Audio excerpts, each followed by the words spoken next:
Halo semuanya, bagi para pelaut muda dan juga para taruna-taruna yang sedang belajar maupun yang baru lulus, selamat datang di channel Lilin Tua. Channel ini ada untuk kalian para engineer agar mengetahui segala sesuatu permasalahan permesinan di atas kapal. Agar kalian lebih paham tentang segala permesinan di atas kapal, ikuti terus yuk semua channel-channelnya, tonton terus semua videonya sampai habis. Jangan lupa untuk klik subscribe dan juga loncengnya agar kalian tahu kapan video-video terbaru Lilin Tua akan diupload. Oh ya, kalian juga bisa loh mengajukan pertanyaan melalui kolom di bawah ini ataupun melalui direct message di Instagram Lilin Tua. Tanpa menunggu waktu lama lagi, yuk kita ikuti pelajarannya. Halo, jumpa lagi dengan Lilin Tua. Mas, para engineer, para pemula, para rating, siapapun, terutama para instruktur. Lama kita nggak ngomong tentang mesin pendingin, ya. Saya akan melanjutkan pada hari ini tentang program pembelajaran prasyarat dari tidak tahu menjadi tahu, makin tinggi, makin tinggi, makin tinggi, makin tinggi. Saya tidak akan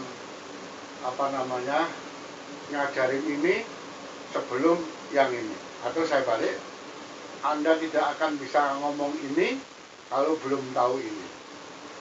Anda tidak akan bisa mengerti ini kalau belum tahu ini. Nah, ini adalah sistem pembelajaran prasyarat. Untuk mesin pendingin, sudah sampai part 8. Saya sekarang ini part 9.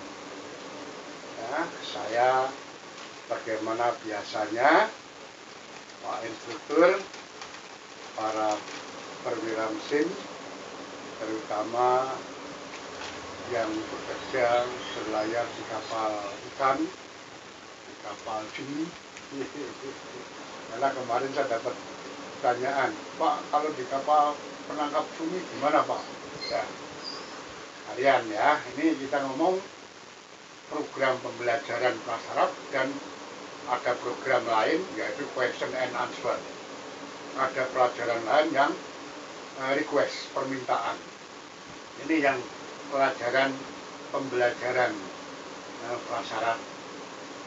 Dimulai dari kemarin pengertian tentang panas, apa itu heat, apa itu panas, sampai akhirnya kita ngomong apa itu refrigeration. Jadi untuk mengenal mesin pendingin, instalasi mesin pendingin, kita mesti didului dulu dengan teori panas yang sesuai dengan levelnya. Teori panasnya sekian. Ya, kalau levelnya level sudah manajemen level, panasnya sudah akan lain yang akan saya sampaikan. Ini panas yang masih level what? What is the meaning of heat? Ya, panas adalah salah satu bentuk tenaga, ya, yang bisa mempengaruhi suhu. Jadi jangan sampai disamakan bahwa panas itu lain dengan suhu. Ya, kalau di Indonesia panas ya panas. Panasnya itu artinya suhunya tinggi. Padahal panas, bahasa Inggrisnya, kalau yang suhu tinggi itu temperature. High temperature, high temperature, low temperature. Ya, high and low ini menunjukkan hot and cold. Sementara itu tadi disebabkan oleh pengaruh adanya panas, adanya heat. Kalau suhu, satuannya adalah derajat Celcius, derajat Fahrenheit, derajat Kelvin, derajat Reaumur. Nah, kalau panas lain, watt, BTU, dan sebagainya. Ya, sekarang kita pakai watt. Panas itu bisa mengalir mengalirnya mesti dari media yang bersuhu tinggi ke media yang bersuhu rendah. Nggak ada itu media panas, media rendah ke media yang suhunya tinggi.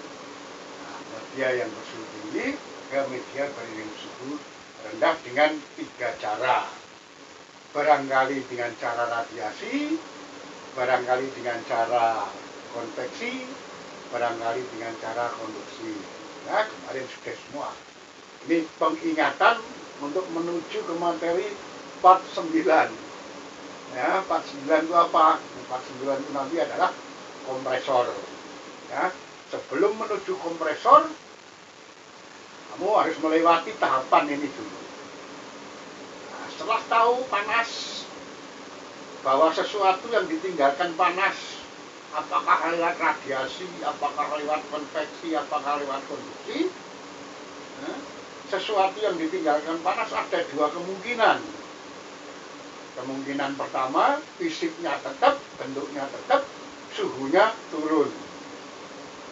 Nah, kemungkinan kedua, fisiknya berubah, tapi suhunya tetap. Yang pertama tadi, suhu atau panas dipergunakan untuk merubah suhu. Sementara yang kedua, panas dipergunakan untuk merubah bentuk tanpa merubah suhu. Seperti juga yang ditinggalkan, maka yang didatangin panas juga ada 2 kemungkinan. Kemungkinan pertama, bentuknya tetap, tapi suhunya naik.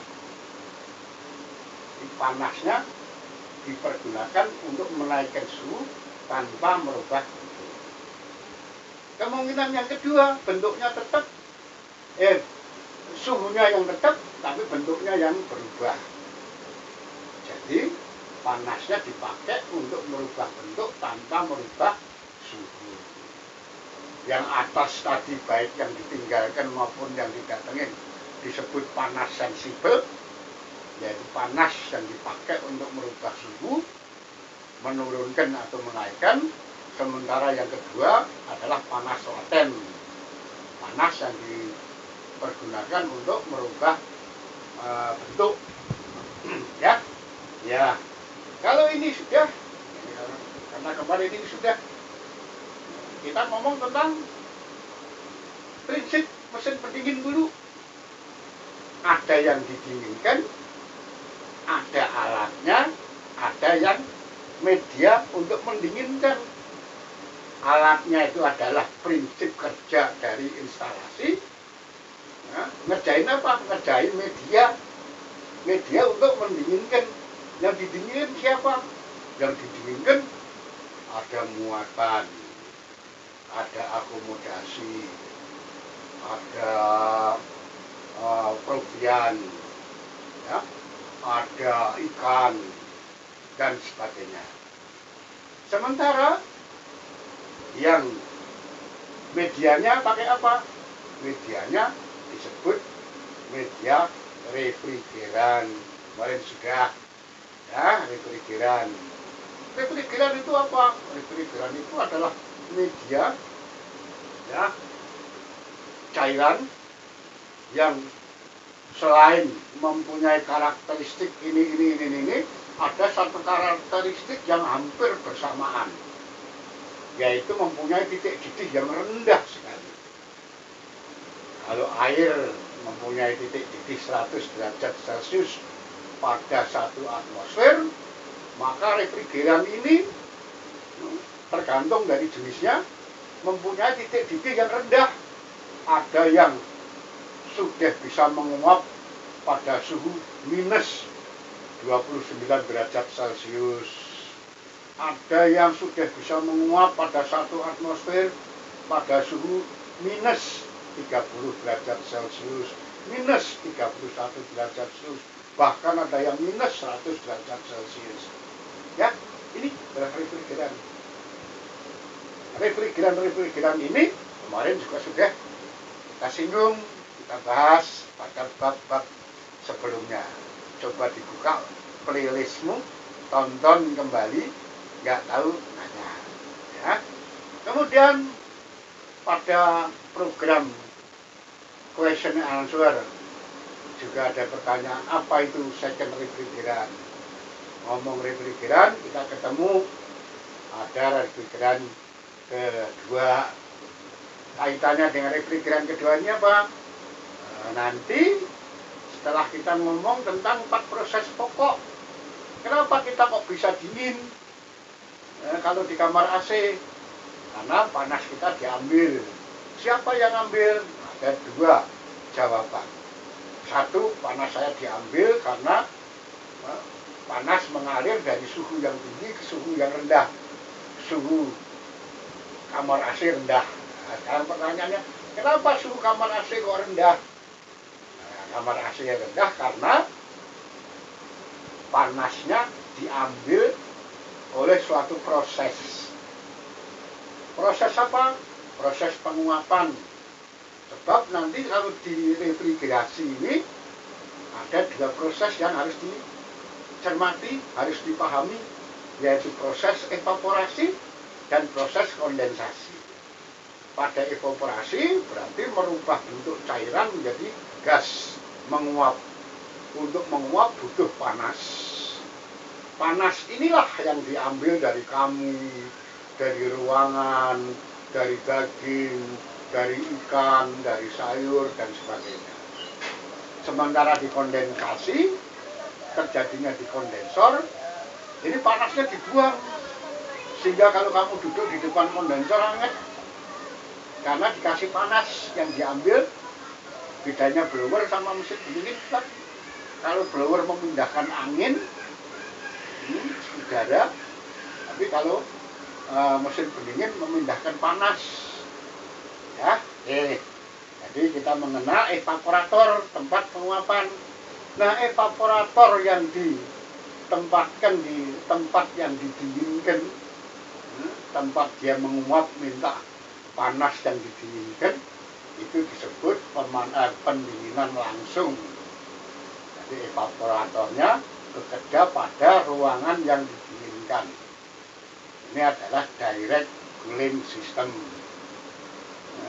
Sementara kalau evaporatormu mendinginkan sesuatu dulu, nah sesuatu yang sudah didinginkan ini baru dipakai untuk mendinginkan yang didinginkan, maka evaporatormu bekerja sebagai komponen sistem pendinginan yang tidak langsung. Karena evaporatormu mendinginkan media yang nantinya disebut refrigeran kedua, cairan yang didinginkan. Oleh karena cairan ini juga harus mampu mendinginkan sesuatu yang sangat dingin, maka salah satu persyaratan pendingin kedua adalah mempunyai titik beku yang rendah. Kalau air, titik bekunya 0 derajat Celcius pada 1 atmosfer. Kalau air laut belum, ya, keringatmu belum. Iya, makanya kita kemarin ngomong refrigeran sudah, kita ngomong panas sudah, refrigeran sudah, kita sudah sampai ke evaporator kemarin ya. Evaporator, bentuk-bentuknya evaporator, sampai program pertanyaan tentang freezer, program pertanyaan tentang chiller mengenai evaporator ini sendiri. Sudah sampai ke pembahasan untuk pertanyaan. Namun akan saya ulangin dasarnya di program pembelajaran prasyarat. Masih ingat, sudah ingat kembali Mas? Ada daerah tekanan tinggi, ada daerah tekanan rendah. Kalau Anda punya manometer, di sebelahnya keluar kompresor, manometernya harus menunjukkan tekanan tinggi. Kalau manometernya ditaruh antara kondensor dan expansion valve, harus menunjukkan tekanan tinggi. Kalau manometermu ditaruh antara evaporator dan kompresor, harus menunjukkan tekanan rendah. Ya, tekanan rendah. Tekanan tinggi, tekanan rendah, harus tahu. Bangun tidur, masuk kamar mesin pendingin, mana pipa yang harus dingin, mana pipa yang panas, mana pipa yang hangat, harus tahu. Ini pakemnya. Dari kondensor sampai ke expansion valve harus enak hangat. Walaupun ada aksesoris di situ. Katakanlah ada dehydrator, ada solenoid valve, ada valve yang lain dan lainnya. Kalau di belakang dehydrator ada es, maka dehydratormu mesti kotor. Kalau di belakang solenoid valve kok terjadi es, berarti solenoid valve-mu macet. Ya. Nah, ini pakemnya harus tahu mana yang enak, mana yang dingin, mana yang panas. Kompresor mesti panas, paling tidak hangat sesuai dengan jenis refrigerannya. Kalau amonia bisa panas 100 derajat Celcius, panas banget.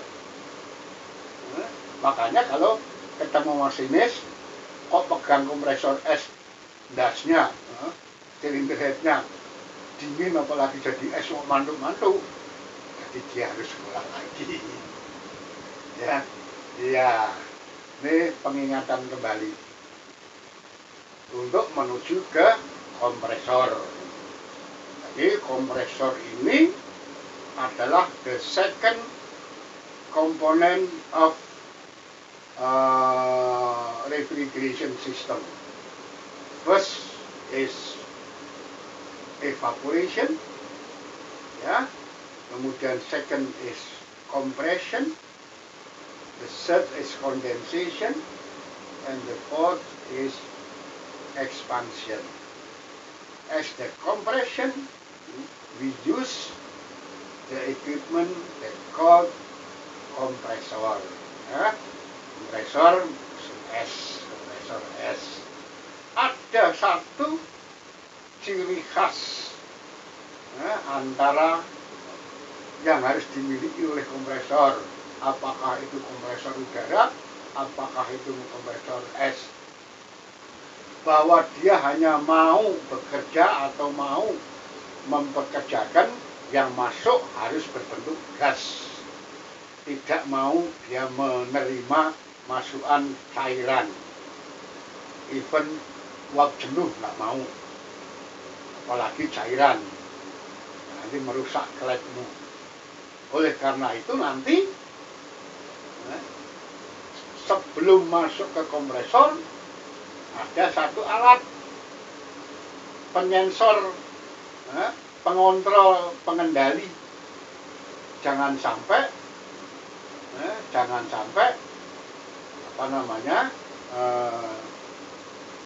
yang masuk situ berbentuk jenuh atau apalagi cairan yang disebut akumulator atau heater. Bisa akumulator, bisa heater, ya, heat exchanger. Ya. Kemudian yang kedua nanti akan ketemu di situ ada controller yang melarang, walaupun ini tekan rendah, tapi ada batas kerendahannya. Jangan sampai dia kurang dari 1 atmosfer. Kalau kurang dari 1 atmosfer, apa akibatnya? Akan masuk angin. Udaranya masuk kompresor lewat seal. Maka nanti waktu kita ngomong kompresor, kita akan jelaskan konstruksinya. Ya. Nah, ini informasi tentang apa yang akan diterima oleh kompresor nanti. Jadi kompresor menerima refrigeran bersuhu rendah, bertekanan rendah. Sebelum kompresor ada alat, barangkali bentuknya akumulator, barangkali bentuknya heat exchanger, yang mengupayakan supaya masuk kompresor dalam bentuk superheated steam, uap kering, jangan uap basah. Masuk kompresor juga harus tidak terjadi penguapan lagi. Ya, nanti untuk keluarnya juga gitu. Keluarnya nanti kita akan ketemu perlengkapan dari kompresor tentang oil separator, tentang apa namanya high pressure controller, ya. Oke, untuk saat ini saya hanya mengajakmu mengulang kembali pakemnya mesin pendingin dari mulai panas dan alirannya. Kita mengingat kembali tentang evaporation, mengingat kembali tentang condensation, mengingat kembali tentang 4 proses pokok, mengingat kembali tentang evaporator, mengingat kembali tentang freezer, mengingat kembali tentang chiller. Nah, sekarang kita mau menuju ke kompresor. Oke, pertemuan berikutnya adalah kompresor. Enggak ditawar-tawar lagi. Barangkali untuk kompresor ini bisa 3 part atau 4 part, ya. Oke, ketemu yang akan datang dalam kondisi sehat, lebih sehat dan lebih pintar. Salam dari Lilin Tua.